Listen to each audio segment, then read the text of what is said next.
Alright guys, welcome back. Let us discuss electrical symbols. Now, first off guys, for drawing an electrical diagram, we have a variety of standards worldwide.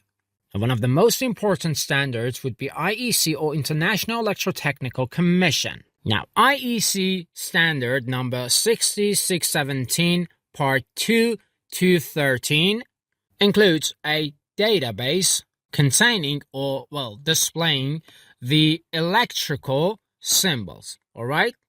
And through this database, or with the help of this database more precisely, we can draw our electrical diagrams. Now guys, a point worth mentioning here is the fact that basically electrical symbols are divided into two categories.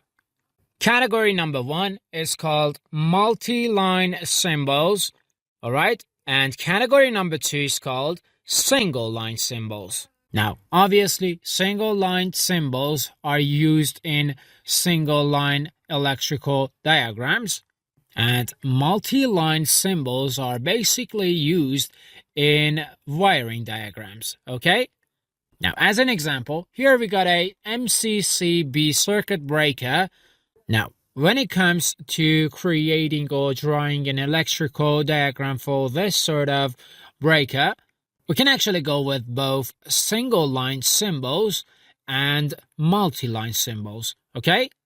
I mean, obviously, according or based on the standard, based on the IEC standard. Alright guys, this was a very short and concise introduction to this concept. Later on, we're going to talk about it more completely.